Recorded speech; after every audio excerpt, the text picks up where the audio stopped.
Hello everybody and welcome to English with Cami. Today is a different video. It's an audiobook. I'm going to read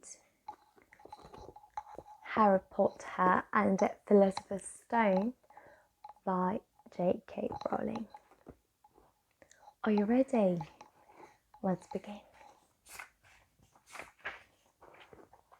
Chapter 1. The Boy Who Lived. Mr. and Mrs. Darcy of number 4 Private Drive were proud to say they were perfectly normal. Thank you very much. They were the last people you'd expect to be involved in anything strange or mysterious, because they just didn't hold with such nonsense. Mr. Darcy was the director of a firm called Gronin's, which made drills. He was a big, beefy man with hardly any neck, although he did have a very large moustache. Mrs. Darcy was thin and blonde, and had nearly twice the usual amount of neck, which came in very useful, as she spent so much of her time crying over garden fences, spying on the neighbours. The Dursley had a small son called Dudley, and in their opinion there was no finer boy anywhere. The Dursleys had everything they wanted, but they also had a secret, and the greatest fear was that somebody would discover it. They didn't think they could bear if anyone found out about the Potters. Mrs. Potter and Mrs. Darcy, sister, but they hadn't met for several years. In fact, Mrs. Darcy pretended she didn't have a sister, because her sister and her good-for-nothing husband were as undurslessly it was possible to be.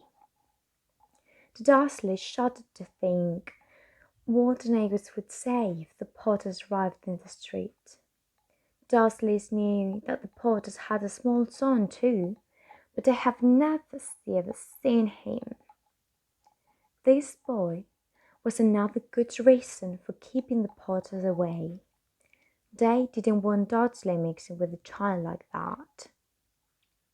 When Mr. and Mrs. Darcy woke up on the door, Great Tuesday, our story starts. There was nothing about a cloudy sky outside to suggest that strange and mysterious things would soon be happening all over the country. Mr. Darcy hummed as he picked up out his most boring tie of a work, as Mrs. Darcy gossiped her way happily as she wrestled a screaming Dudley into his high chair. None of them noticed a large tawny old flutter past the window. At 8:30, Mr. Darcy picked up his briefcase, pecked Mrs. Darcy on the cheek, and tried to kiss Dudley goodbye, but missed, because Dudley was having a tantrum and throwing his cereals on the walls. "Little tyke!" choked her Mrs. Darcy as he left the house. He got into his car and backed out of number 4's drive. It was on the corner of the street that he noticed the first sign of something peculiar: a cat reading a map. For a second, Mr. Darcy didn't realize what he had seen. Then he jerked his head round to look again. There was a tubby cat standing on the corner of Private Drive, but there wasn't a map inside. What could he have been thinking of? It must have a trick of the light. Mr. Darcy blinked and stared at the cat. It stared back. As Mr. Darcy drove around the corner and up the road, he watched the cat in his mirror. It was now reading the sign that said Private Drive. No, looking at the sign.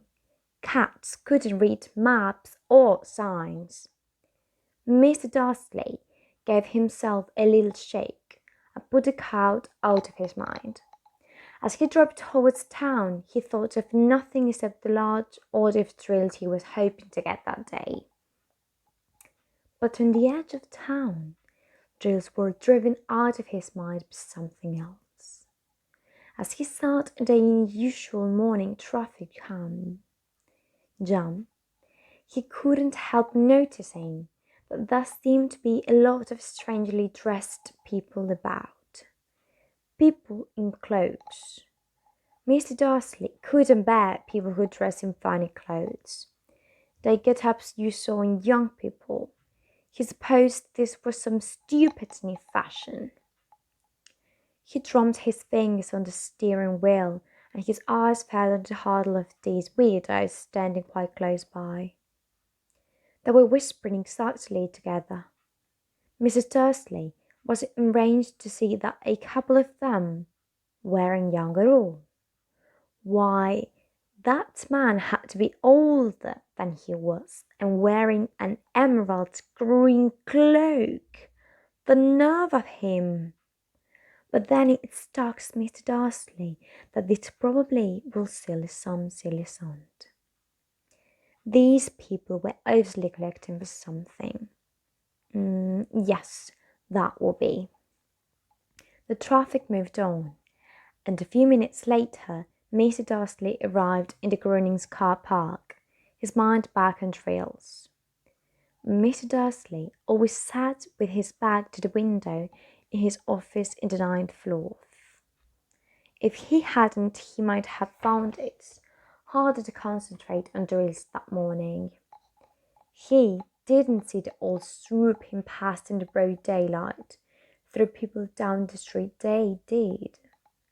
They pointed and gazed open-mouthed as all after all sped overhead. Most of them had never seen an owl even at night time. Mr. Darcy, however, had a perfectly normal all-through morning. He yelled at 5 different people. He made several important telephone calls and shot to the beat more. He was in a very good mood until lunchtime, when he thought he'd stretch his legs and walk across the road to buy himself a bun from the baker's opposite. He'd forgotten all about the people in cloaks until he passed a group of them next to the baker's. He eyed them angrily and he passed. He didn't know why, but they made him uneasy. This lot were whispering softly too, and he couldn't see a single collecting tin. It was on his way back past them, clutching large dognuts in a bag, that he caught a few words of what I was saying. The Potters, that's right, that what I heard. Yes, the son, Harry. Mr. Darcy stopped dead. Fear flooded him. He looked back at the whisperers as if he wanted to say something to them, but thought better of it. He dashed back across the road, hurried up to his office, snapped at his secretary not to disturb him, seized his telephone and had almost finished dialing his home number when he changed his mind. He put the receiver back down and stroked his moustache, thinking. No, he was being stupid. Potter wasn't such an unusual name. He was sure there were lots of people called Potter who had a son called Harry.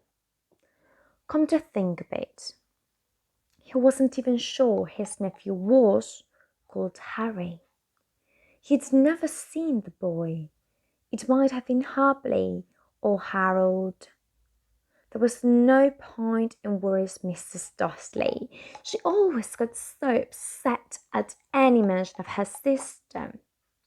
He didn't blame her. If he'd had a sister like that, but all the same, those people in cloaks.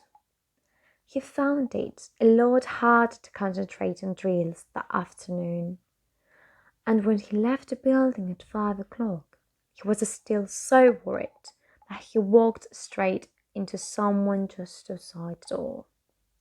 "Sorry," he grunted, as a tiny old man stumbled and almost fell. It was a few seconds before Mr. Dursley realized that the man was wearing a violet cloak. He didn't seem at all upset at being almost knocked to the ground.